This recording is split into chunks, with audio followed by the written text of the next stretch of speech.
Hello, everyone, and welcome back to Terms of Art. This next session is called Trouble with the Curve, Describing and Cataloging Ornament. Your presenters are Dr. Elizabeth Saari Browne, Dr. Adrienne Childs, Rachel Jacobs, and Dr. Hazel Wilkinson.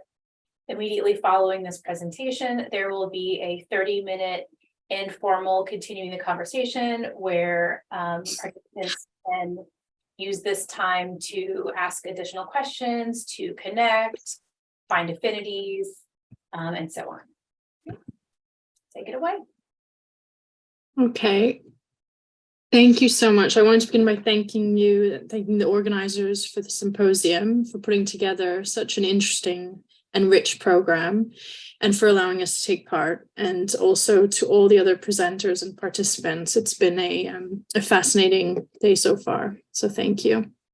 My name is Rachel Jacobs. My colleague Elizabeth Saari Browne and I are both senior research catalogers working as independent contractors for the Cooper Hewitt Smithsonian Design Museum on a collection of albums of ornament prints. Prior to working for the Cooper Hewitt, I was at Waddesdon Manor, the Rothschild Collection National Trust in England since 2011, first as assistant curator and since 2015 as curator of books and manuscripts.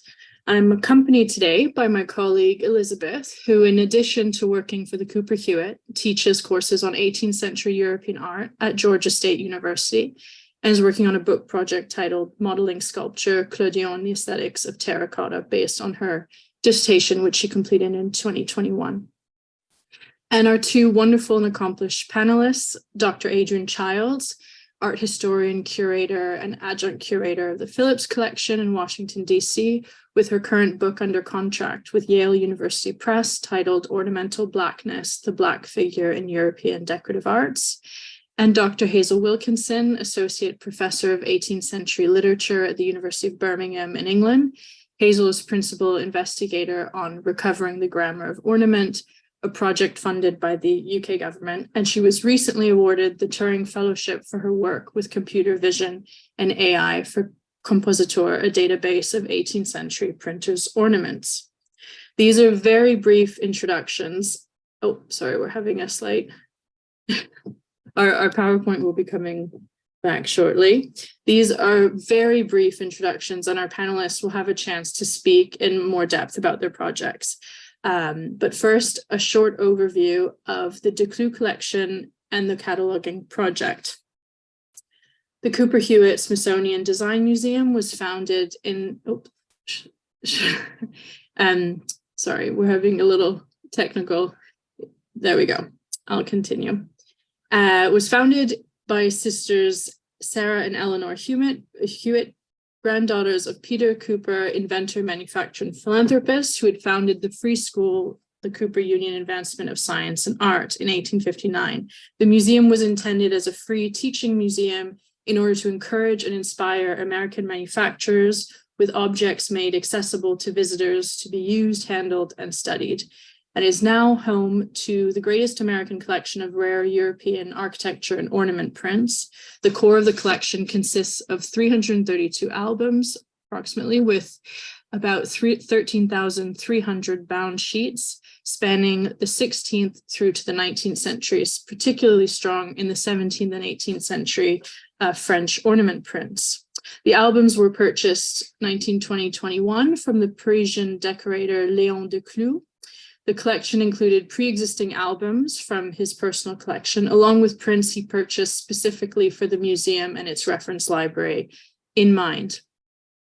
The Declue cataloging project, therefore, continues the museum's original purpose of providing a fully accessible collection, and it was initiated by Caitlin Condell, associate curator and head of drawings, prints, and graphic design, and Dr. Julia Simon, former assistant curator in the department, who's now at the Getty. I was hired in September 2021 and worked closely with Julia to outline the cataloging guidelines for the Declue ornament prints. Here we have an image of the museum's database, TMS, just to give you a picture of what we're working with for those of you that aren't familiar with TMS. And one of the tricky parts was that of sort of thinking about the guidelines is that the Cooper Hewitt collections website is not currently, is undergoing sort of transformation, isn't currently functioning properly. So we didn't exactly know how the future upgraded website was going to be pulling fields from the existing TMS. And so we had to think kind of about strategies that could be as adaptable as possible. At the same time, the Data Standards Committee was also meeting to review their current strategies, and Julia was on this committee. And so due to these ongoing and wider institutional discussions, we chose not to use the existing subject indexes and focused on free text fields, which we'll discuss sort of more later. And the focus was to capture what we termed the core data, along with short descriptions. So we have the title, which included descriptive titles, where no print title existed, series or book titles, plate numbers, and English translations of all of these titles. We then had makers, and this involved the creation of new maker records, which are known as constituents, and multiple makers in the case of these prints. So we have artist or designer, printmaker, publisher, etc. So there's quite a few fields to populate there. Date, place of production, medium, main references, bibliography, provenance, transcriptions, and short descriptions, which are these free text fields. After a few months, Liz joined the team and we continued to work through the problems and particulars together. We have catalogued over 3,400 records of individual prints, and our contract is due to be completed by the end of September, with the hope that it will continue in one form or another, with the goal of cataloging all of the digitized records. This is all cataloging, as we know, and what we've discussed so far is a work in progress that needs to be constantly reevaluated. We've identified the need for further work to be done on the language of ornament and its interpretation, and this case study is one step in addressing possibly the future focus of some of our cataloging. And so the next slide, which we had jumped to, was just to show you an example of where another database, which is pulling from the TMS, which is the Smithsonian Institute's wider collections database. But here the fields are limited as well in what is showing up. So on to the next slide, I wanted to just briefly show you what we're kind of dealing with here. I introduced the collection and the scope of the cataloging project, but here are just two examples of the kind of the many types of prints that fall under the idea of an ornament print. Here we have on the left an example of what we might term pure ornament, a fantastical design incorporating a sort of assault of motifs and designs flowing into each other, defying space, logic, and perspective. This print is after designs by a French artist named Claude Gillot. And in the series, it's described where you can see how there's two different designs on the page, and it's meant to be used with a mirror in the middle, which then completes each design. So you have sort of two for the price of one on a single sheet. And then on the right, you have maybe a slightly more legible, straightforward ornament print, which depicts designs for buffets, which by Pierre Cottard, again, late 17th, early 18th century, which include sort of wall treatments, designs for vases, plates, clock, etc., fountains, and so on. Ornament prints or ornamental prints as a genre is a wide-ranging but generally accepted genre, but generally accepted as a type of print from the mid-15th century to the 19th century with the purpose of illustrating new inventions, patterns, and motifs of decorative ornament for the use of craftsmen and applicable to all fields of applied arts, from porcelain to furniture, from wall paneling to book bindings. They were usually published in small sets or series of prints, and they appealed from the very beginning also to print collectors and artists alike. They're often distinguished from other genres which focus on the illustration of narrative or reproduction of works of art in print. But as we dive into our discussions, we'll see that these distinctions are blurred, and our ornament prints often evade clear definitions and sometimes language itself. So now I hand over to Liz. Probably. Thank you, Rachel, and thank you again to everybody who has put this day together, this week together, I guess, and also for everybody who's currently attending. I want to move now into a brief discussion about how, why we were drawn to to thinking through these kind of questions, because as much as cataloging seems perhaps to be an empirical project of filling in those data points that Rachel illustrated in the TMS, that is particularly put to the test by ornament. Ornament as a form is inherently mutable, multiple, and mobile. And so it is resistant to classification and cataloging. And this is true as much today as it was in the 18th century. I'm bringing in two more slides from the collection illustrating a form known as a ranceau, which is a type of scrolling acanthus leaf.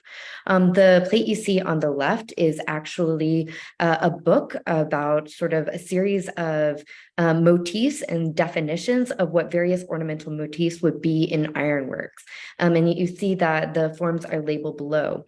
But on the right, we have a different interpretation of this ranceau. And instead of it just being a scrolling acanthus leaf, you can see that this form is now, I don't know if you can see my cursor or not, sprouting different branches. It's got architectural clasps added to it. And the interior form is now composed of batwing as much as it is of leaf design. So how do we even begin to describe and give it the name ranceau when it has become such a departure from what it was originally defined as? We also, when we're talking about ornament, get the problem of a sort of muchness of ornament. So while the images I just showed you are more focused designs, here we have an entire page, as Rachel said earlier, kind of an onslaught or an assault of ornament motifs. And when we're thinking about the project of cataloging and describing, we're also faced with practical limitations such as time, time in the amount of work we can do on any particular form. And so when we're faced with something like this, where do we even begin? Where to focus within this form, and how much time must be dedicated to translating and defining historical terms, and what are the terms that scholars might use versus the general public when they're coming to search for images. So as Rachel and I began this project, we started keeping our own glossary of terms because there's not really one that we have access to. There are a number of different 19th century historical dictionaries, and also many of them are in French. And we also have access to different ornamental dictionaries that are particular to different forms. The Getty, for instance, has been putting out dictionaries or for terms related to frames, for instance, or to porcelain. But when we're thinking more theoretically about ornament as such, it becomes a little bit hazier. We also are confronted with the problem of how to address terms of ornament as they refer to problematic concepts. So example in the right, the grotesque, which of course is related to the language of the grotto, but also since the 18th century and even earlier has related to the chimerical, the intermixing of natural forms, of various organic forms, but also to the bizarre, the ridiculous, something that's a departure from the norm. Or on the left, you get an example of what an ornament is referred to as the arabesque, which a term in the 18th century referred to language, but in the 19th century started to take on more racial connotations, as if ornament might be something that could be mapped directly onto various geographical, persons of various geographies, physiognomies. So we've divided this roundtable into two parts. The first concerns the visual language of ornament and the tools and methods of cataloging that might be used to address these evasive, transformative, and specialized forms. We will then pivot to a discussion of the problematic historical terms and discuss inclusionary and exclusionary practices in description of ornament. So at this point, I turn it back over to Rachel.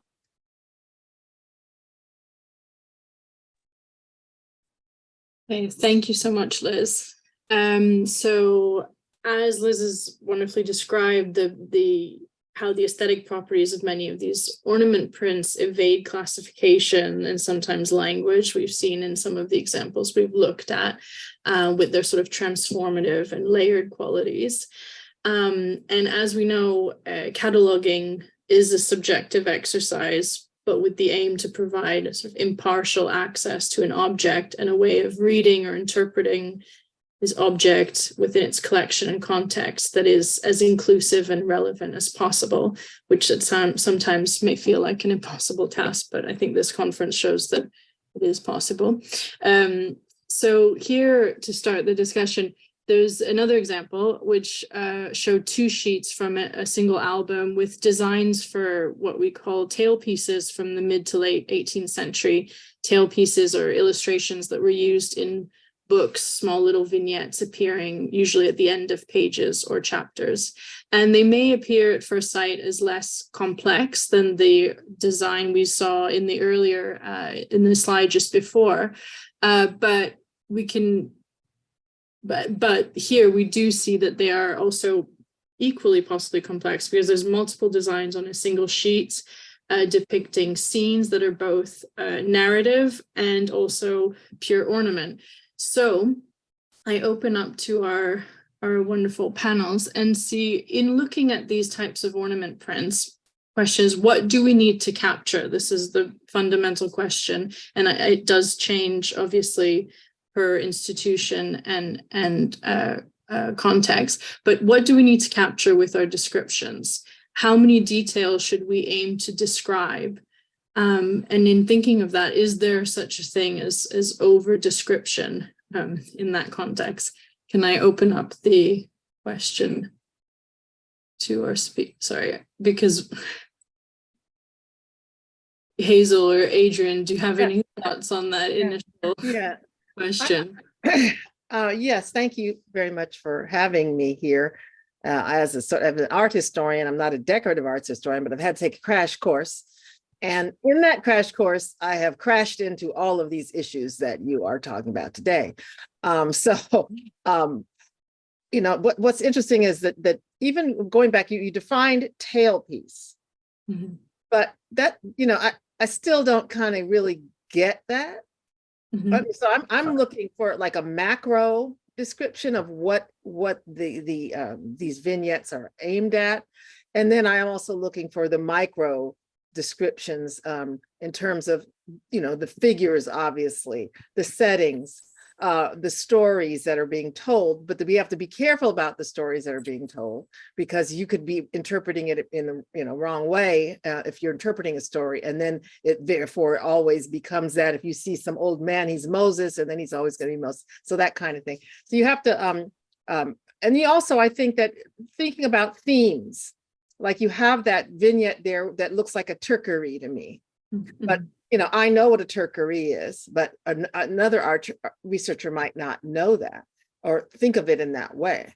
But would you, I would ask you, would you define the lounging woman under the canopy as a turquerie? And then how would you then go forward with more, descriptions of that turquerie? So anyway, those are some first thoughts. And also I'd like to know what the end use of these vignettes are, and if that could somehow be part of the indexing or part of the narrative discussion. What the end use might be, because many of them don't ever get used. And if they never get used, what does that mean? How do they translate meaning? Anyway, those are some of my initial thoughts. Yeah, I have several thoughts as well. One is just about what there seem to me to be kind of 2 ways of describing these kinds of images, and one is doing so in a way that you want to tell the viewer about them. So the turquerie, you might want to point that out to a viewer of these and explain to them what that is somehow with some keywords. But you also, on the other hand, you want users to be able to discover these things in the first place. So you can't be entirely approaching this from a view of kind of educating the viewer about what's in these images. You need to also find a vocabulary that describes what they're expecting to find so that they can navigate to them in the first place. so there's kind of two really different ways of approaching description, I think, in cataloging, which I'm sure is a very obvious point, but it's one that I think about quite a lot. And the second is that you mentioned, Rachel, how can you say too much? And I really think you can. I work at these are engravings, right? Are they copper plate engravings or engravings on metal? They're very highly detailed. And they tend to be a bit more unique than the images that I work with. So I have a database of 18th century printers ornaments called Compositor, as you've mentioned. Here's an image of the homepage and an image of what it looks like to search using it. These look quite different because they're wood blocks, a lot of them. We have metal cuts as well and copper plates, but the majority of them are more kind of workaday wood blocks, like the one that you see as the headpiece here. They have a different quality to them, but they also just have more generic design in them, I think, than the ones that we were looking at on the previous slide. So it would be a real problem if in tagging these you put flower and scroll work every time, because then you would have flower and scroll work for every single item in the database, which is over 1 million items. And yet if you don't put those key terms in and someone wants to find out about depiction of flowers and scroll work in ornament, then how do you locate them? You're kind of in a double bind that there are certain decorative qualities to ornaments that are common to almost all of them. And so whether to include or exclude those is a difficult question. Yeah, exactly. And in some ways you hope that thank you so much for both of your comments there.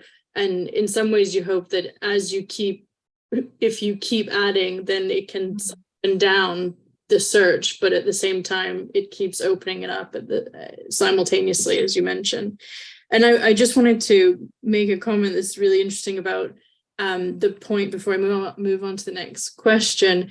The point of what is the purpose of the print is equally very difficult often with these types of prints, because they can be deceiving.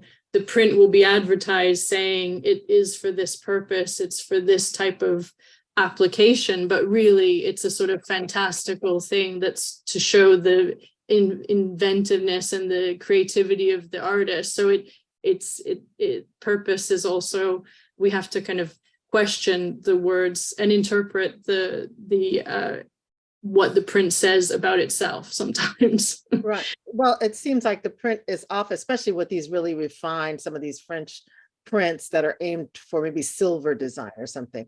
They are they're the end in of themselves. Some of the designs could never be achieved, right? Exactly. Just like in terms of, you couldn't make something like that. All of these things impact, like if you're really looking for something, and then when you find it, whether or not it's relevant because it could never be achieved, then what does it say about the issue that you're looking to document? What it says is that these issues, whatever the issue is, for me, it's race and representation. Whether or not they're able to be achieved, they are still part of the language of ornament. And it's good for me to find a print that documents that, but because it goes more toward whatever it is I'm trying to say. But oftentimes I will stumble upon something because it has not been properly coded, or however you want to call it, and someone might send me something. So again, like I said, I've crashed into these things many times. There's a good way of thinking about how one uses a museum database, often crashing into it. I wanted to, so with the to go back to the compositor web database, Hazel, I was wondering if you could, because we're talking about the core issue of language and the multitude of sort of layering of historical terms and meanings that have changed over time, and the need at the same time for consistency and precision. And I wanted to ask you, Hazel, if you could discuss some of your experience with the use of AI image recognition in grouping and sorting the data that make up your database, and how your team approached the metadata, and if there were any issues around language, labeling, and indexing. of images. Yeah, great. Thank you. I'd love to. So just to explain briefly what Compositor is, as I've said, it's a database of images of printers' ornaments from 18th century books, but it's not a ready-made database. It's not a collection. We created it by developing an algorithm that we ran through 18th century collections online, the big database of 18th century books, to extract images that were likely to be ornaments. And so it's a kind of artificially created extracting of ornaments from 18th century books to look at them all in one place, rather than a collection designed for a certain thing. We got a lot of things that weren't ornaments as well because of the nature of the algorithm, but that's another story. But so obviously we started, therefore, our approach to this was visual. We found these ornaments from a bigger database using an algorithm that was trained to pick up certain visual features from the page images that were likely to be ornaments and extract them. And we've been talking about language and how we might describe ornaments and what sorts of things we might want to describe, but so that somebody can search for them and find them in a catalogue. But another way of searching for these things is using images, which is what we do on Compositor. So you can navigate to an ornament using the metadata from the book, which is what we got from Echo. So we have the information, the title, publisher, location, year, where that information is available. So you can navigate to an ornament and then run a visual search. You highlight the ornament and then you can see matching or similar ornaments from within the database, depending on how strict you set the settings. So this kind of bypasses the issue of words altogether, but with, there's a degree of specificity. You're going to only see things that are quite similar. You won't see if you have an ornament that depicts an angel and you look for it, you won't see very different looking angels. You'll see only ones that look very similar to the original query. So it's another way of searching entirely, which is not dependent on this issue of language. What it did enable us to do, this visual search, though, is create clusters. So you can see on the right of the screen, when you search using the visual search, you see lots of matches of the same or a similar ornament. And those big clusters, sometimes there are 100, 200, 300 very similar or identical images. And that allowed us to start tagging them with some keywords. So far, the whole database hasn't been tagged, but some of those big clusters are, where there are lots of images the same. It just threw up lots of stumbling blocks. We don't really have an organized way, a methodology for describing these things. So we've stuck to fairly basic keywords that we kind of have a get out of jail card, which is the fact that the most common clusters, the ones that we have described, tend to be very simple images. So images of vases of flowers, cherubs, this kind of stuff that doesn't pose the most difficult questions. And here, with perfect timing, are some of the other kinds of ornaments that haven't been described yet, because these are not used with such frequency. So we haven't kind of filtered down to that level yet. Some of these will only appear once or twice, 10, 15 times, and we haven't got to anything near that level. But some, you have, on the one hand, angels, cherubs, birds, flowers, and then on the other hand, some really strange things, which I just think, how is anyone ever going to think that these kind of images might be in the database in the first place? So snails holding ribbons in their mouths. There's an elephant walking a tightrope. There are cherubs shooting birds directly in the face with really long muskets. Like, you can describe these things, but is anyone ever going to put those keywords into a search? I don't know. So yeah, that's where we're at with sort of describing things, which is not very far, to be honest. And I'm really excited about this whole session as a means of giving me ideas for how we should be approaching the issue of describing these things within such a database. Is that okay if I ask a question to Hazel? So I'd like to know, once you get a cluster, it could be 10, it could be 100 flowers, or 10, of this guy with the blackamoor figures next to him. But what does it tell you about those publications? Does it lead you back to the publishers being the same, or or all the sources? Everybody got their source from one sort of little, one wood block print that just gets used over and over. What does it tell you about the nature of what you're looking at? Well, it depends. Yeah, if you're looking at exactly the same ornament, we have a function where you can compare two matches, and it'll kind of flip between the two to see if there are any major differences. And yeah, if you're looking at the same ornament, different impressions of the same ornament, it's likely that they were used by the same printer. It's complicated slightly by the fact that in this period, printers sometimes lent their ornaments to each other. But yeah, I first came to ornaments as an interest because of using them to identify who printed certain books. But then also, as you suggested, they do come from conventional designs, and people were highly skilled at copying other people's ornaments. So you'll have two ornaments that look the same, and you think this is the same thing. And then when actually you do the overlay trick, you realize there are little differences in the flowers and things. You're actually looking at two different images. So there's really, and it's not forgery or faking. It's, I don't think in most cases, it's just, it's imitation. It's the spread of these ideas and possibly tracing or, taking an impression from something as well to create really accurate copies. Right. So yeah, there are all sorts of ways you can use these as evidence of how the book trade worked in the period. Yeah.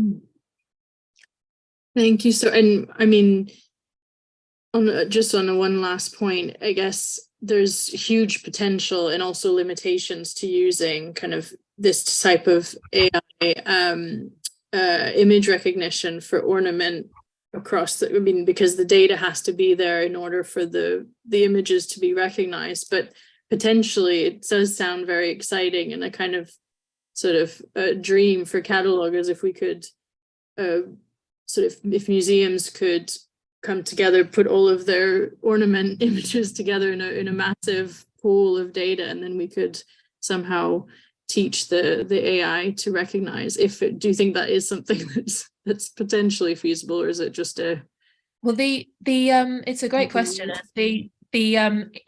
The image search, the matching up of ornaments in our database is powered by a tool provided by the Visual Geometry Group, which is a research group in Oxford who create web tools for image analysis.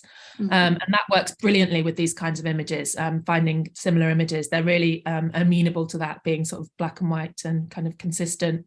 They also have another program called the VGG Image Classifier, or VIC, which is technically able to automatically find subject matter from within a database of images, and it works great with photographs. You have a big database of photographs. What you can do if you're running this program is you could search, for example, for aeroplane.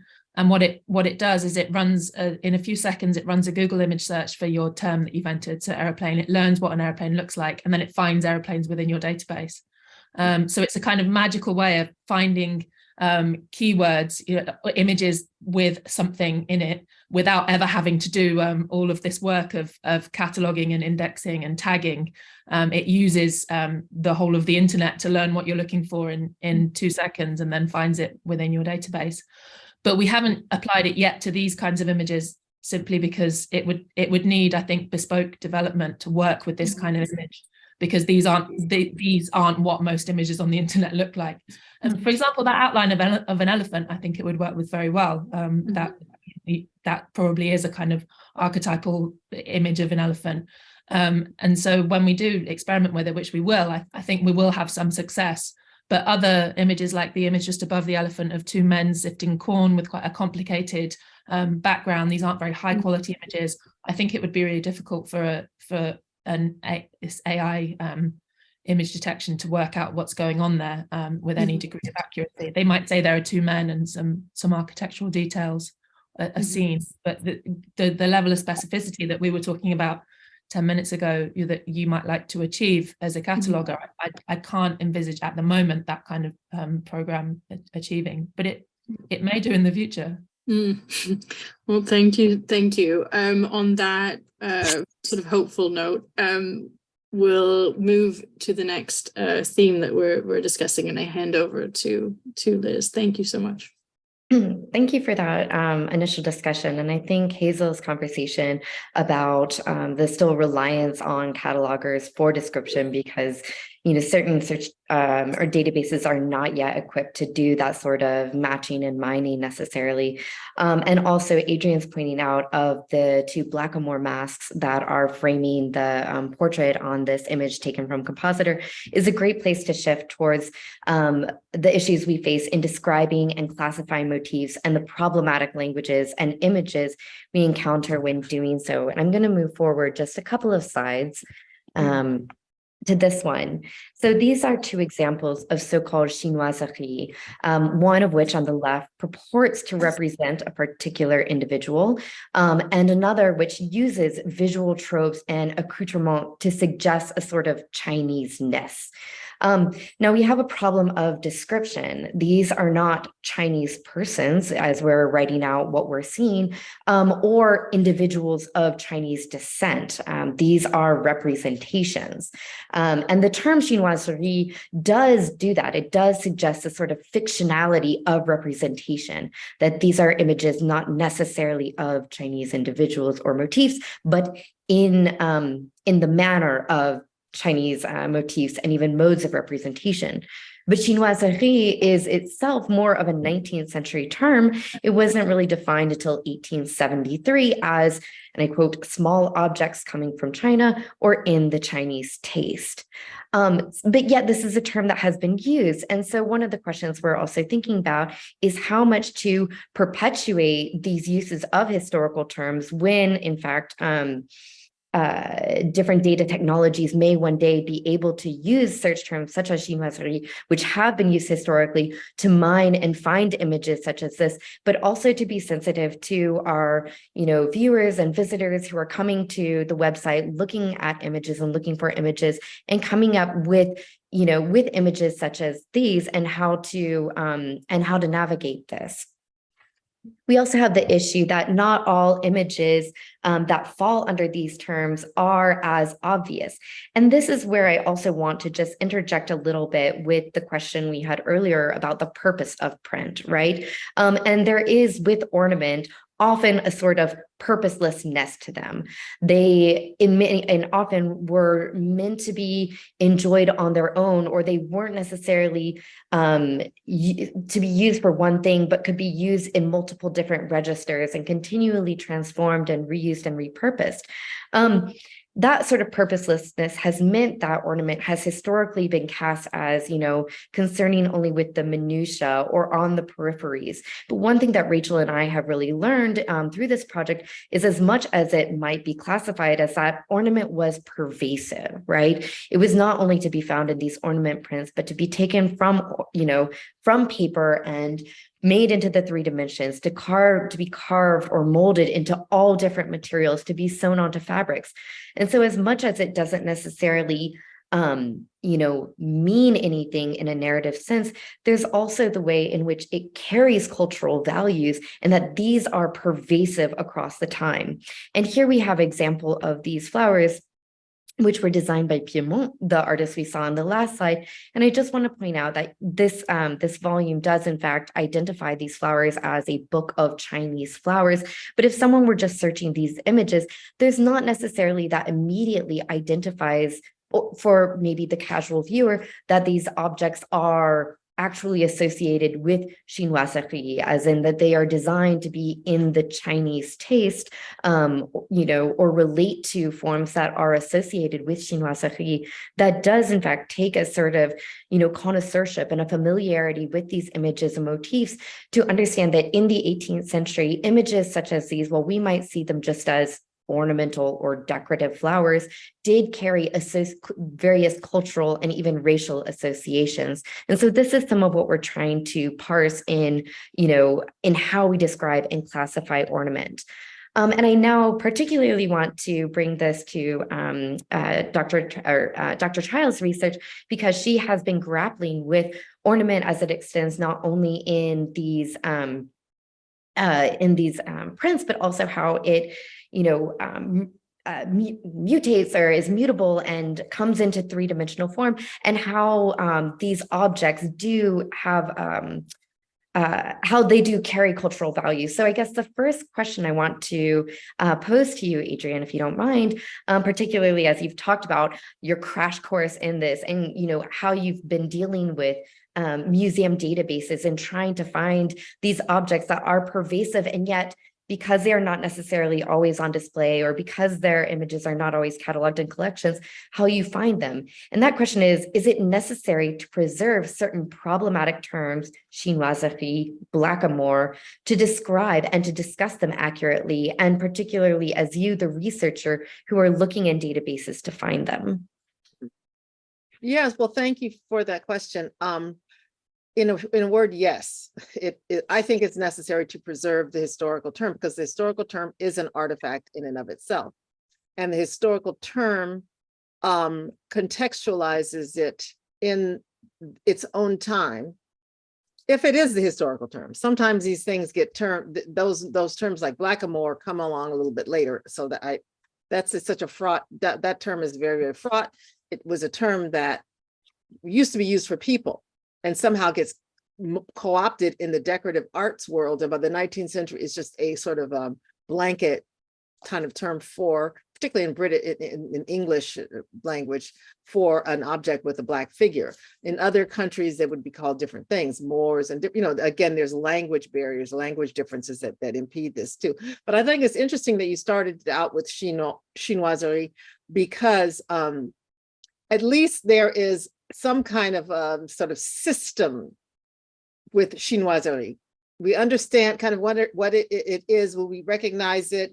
But with these African figures, Black figures, that we've never really defined what they are as a whole, like because they're often in certain kind of schemes like chinoiserie, but we don't have that term. So you can't even label that. Like, I think that Anne Lafont has been writing around about a few things. She's proposed something like africanerie or something like that. But the problem with that is these objects are projections, just like the chinoiserie of European notions of what these people should be, and then it's grounded in servitude. But anyway, but the problems in terms of searching for them and finding data is it's interesting. Years ago, when I first started this project, 500 years ago, I mean, I look really good for my age. They used to actually be cataloged with the term blackamoor. And now, since we've had this sort of consciousness that has come, of course, which we have to have, sometimes they've taken that term off. And even in I used to search a lot in the Dresden Green Vault database. They've taken the word out, and there's a lot of Moors there. They take them out. They've blacked out or screened out some of the pictures, because they felt that the pictures were offensive. And so it's very hard to find the objects that I once used to look at when I was first starting to research the book. And now I'm going back to maybe get an image, and I can't find the image because, to purchase it or to get because they've changed it and they've said, racist language. And then they don't have like a historical term, way in, I don't think, but I'm not, that's not my first language. So there are language issues. There's issues of being more sensitive to these issues and not traumatizing the public. But the problematic term, if you're someone look like me who's looking back to the 18th and the 19th century, or 17th, 18th and 19th century, and you're trying to prove that these objects carried certain kind of racist, I don't even like to use the word racist because of course they're racist, but racialized connotations and what they might mean in the larger context of servitude and power. But you can't use the terms that they use. Those terms help you to prove your point. Like even with the 19th century beautiful work that's been done on Black models in painting, when you change the name and she's no longer a negresse, we can't, and we find her name, that's great, but we can't talk about what that meant at the time. So we don't have that sort of ammunition, if you will. So there's all kinds of issues regarded like that, but I just don't think you should erase that. I think you need to layer the terminology and call it out where it exists, but it needs to be layered, and then hiding the objects in the storage, or hiding them even in the database, and not even including them is something that I feel is detrimental to those of us who are trying to recover.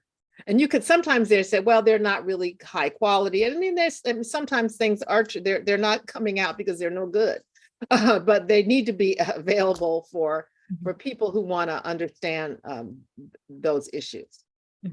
Anyway, I could talk forever, so keep on going. And so another thing before we go, this is called the large guéridon, right? And so that was called, and so you've already lost the issue of the Moor. You know, and in years past, it was called the Guéridon Moor. And actually, this was a very influential print and went on to influence many, many objects that became more quote unquote Black. And we're not even sure if he is quote unquote Black. He's a Moor, and then what is a Moor? So then there's all kinds of different layers, but that is gone now. And if I was searching for that with a large Guéridon, I wouldn't even find it. Anyway. Thank you for that. I think your points about erasure are very interesting, particularly getting back to this, problems of description and the muchness of print. These are objects that have not been historically been described and cataloged in any great depth. And again, partially because of how abundant these objects are. There's so many, it's almost overwhelming to begin. But then once you do begin, and once you start paying attention and sort of mining through these works, there are moments where all of a sudden it becomes very, that there are these cultural values embedded in these objects. And it does become a question of how do we call attention to, for example, moments in this print after Antoine Watteau called The Grotto, which we do have this representation of, what appears to be a white woman who is represented,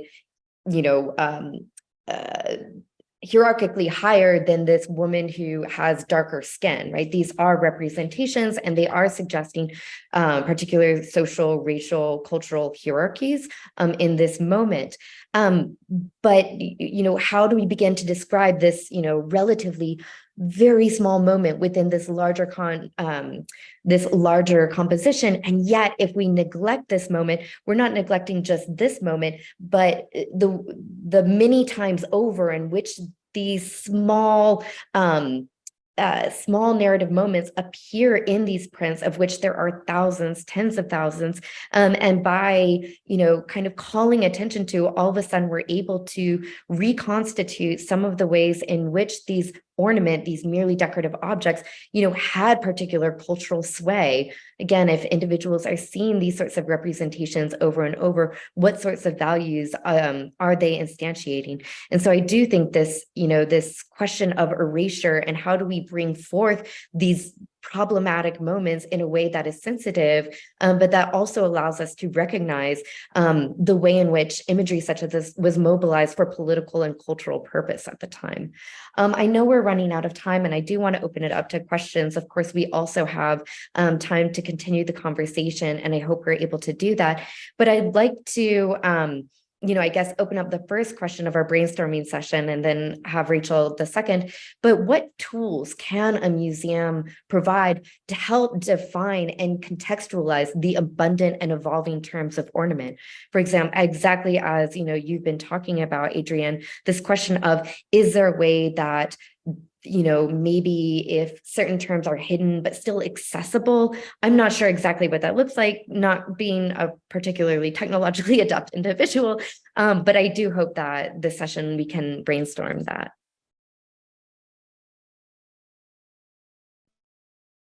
I'm not, okay, so tell me explain this question. What tool can a museum provide to help define and contextualize the abundant and evolving terms of, so why is it a museum?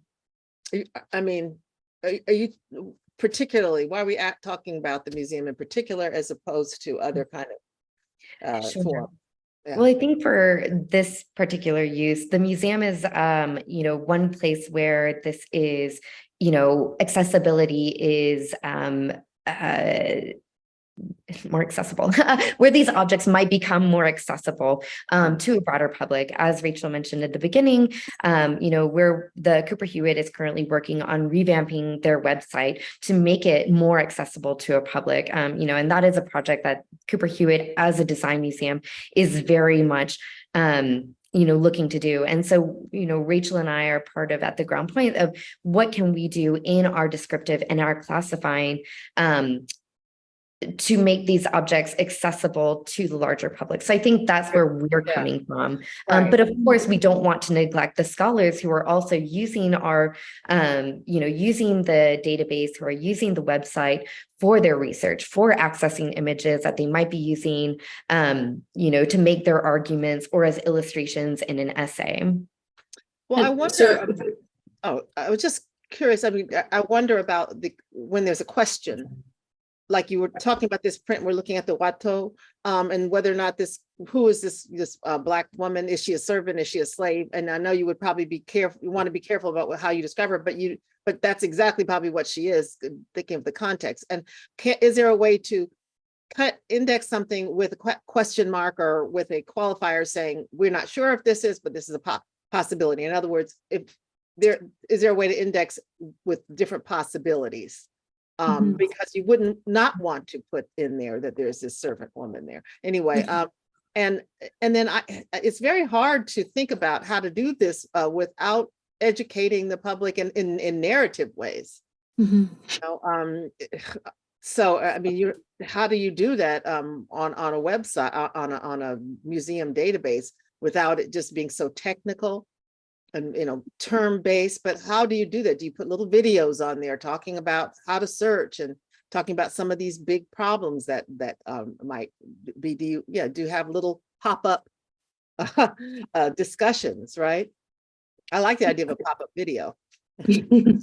And of course, I think the idea of this brainstorming too was, which it's just going to be fascinating to hear from other institutions and what other places are doing as well. But just the fundamental point that an object record, as it's represented in a database, can't do everything, right? It's functioning on many layers. It has an internal purpose that only the kind of museum staff are using in terms of documentation and so on. And of course, it has this external searchability. So thinking outside of the museum database, and what other tools might we need, building a thesaurus, maybe having potentially an image of a very complex ornament and being able to tag the image with terms so people can see and understand those sort of historic terms. But maybe we can discuss more of this as we go into the breakout session with and hear more from everyone else if you're interested. And I love this. I just wanted to thank, before we open up to the questions, just wanted to thank our panelists, Dr. Childs and Dr. Wilkinson, for bringing your expertise and for this discussion. I think we've sort of raised a lot of questions, and as I mentioned at the beginning, our cataloging project is only kind of a starting point, and it's a work in progress. And it's interesting we have to sort of keep educating ourselves and learning from others to adapt the records and make them as relevant and as inclusive as possible, and as searchable and as usable as possible. And I do really like the idea of, like you mentioned, Adrienne, the artifact, the historical term as an artifact. And I started thinking about them as sort of deaccessioned objects. And maybe that's how we need to think about them. We have a database of deaccessioned historical terms. Anyway, so now I open up to if there are any questions. Thank you very much. There are some questions. How do we do? Sorry. So folks can drop their questions in the chat, and then like I said earlier, there will be sort of at the end of this an informal kind of continuing conversation where, you know, we can have a little bit more of like a close chat. So 5 more minutes. While we're waiting for questions, Liz, do you have the slide with the icon class descriptions from Bodley and Broadside? Oh, yes. Ballads? Sure, I can go to that. Sorry, these are other images we were potentially talking about. Would you like this one, Hazel? Yes. Yeah, I was just going to very briefly mention before, while people are formulating questions, that obviously one way of describing things in a database is to use icon class, which is a kind of pre-made in gigantic list of categories and subcategories, and it offers you the opportunity to choose from kind of predefined terms, which certainly helps with interoperability between databases. And they have codes as well as the names, and the ones we've put up here are showing you how they've kind of passed out different nationality and racial tags, which kind of help people to navigate to certain types of image, the kind of which we've been talking about, which may be sensitive in certain ways, and kind of gives you a shared language to do that. They're kind of helped by the fact that they have a relatively small database. This is from Broadside Ballads Online, which is a collection of, I think, around 2,000 ballads, so not millions of images, certainly. They also have the text for context, which I think is really helpful in working out which icon class tags to choose. If you have a text that goes with the image, it might tell you the nationality of the person that you're looking at, when, you know, if you only had the image, you might just have a general sense that this was kind of chinoiserie or Afrikaner, you know, but you might not be able to say anything more specific without a text. So there are problems about applying this over to ornaments. But yeah, I just thought I'd mention icon class is a really attractive option, but with certain problems about applying it to ornament.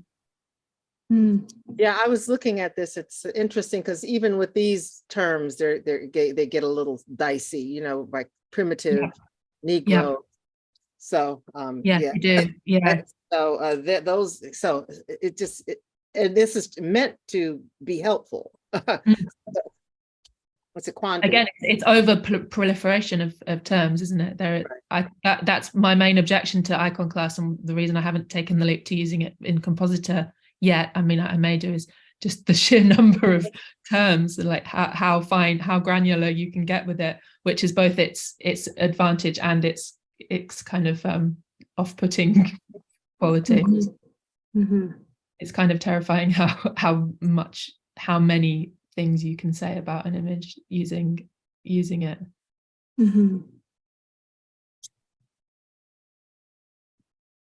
Thank you. I mean, and Mara, I just want to jump in and say, in addition to what you said, Hazel, about over proliferation, there's some, I just want to, you know, caution for some of the attendees that there are phrases that folks attending this conference, both today and sort of throughout the week, you know, find actively harmful towards their identities. And especially some of the language that we're actively trying to eradicate here at Dartmouth. Yeah, absolutely. Talk about Indigenous peoples. So this Red Indian, I mean, it's I mean, it's gross.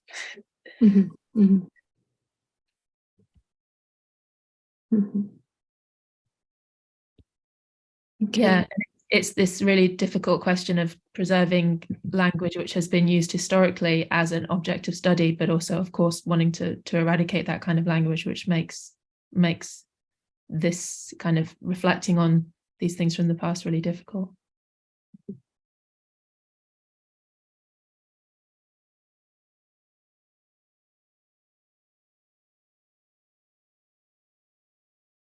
I see that there are questions in the chat. Could it be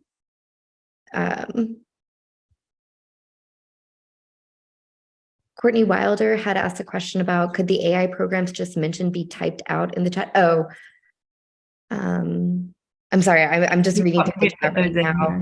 And it seems like some people had suggestions about working with Google's Summer of Code students to retrain ML classifiers to work on older, more damaged imagery. You were able to find a sponsored student to do the bespoke development you described from John Bell. Thank you. And then Hazel responded. So.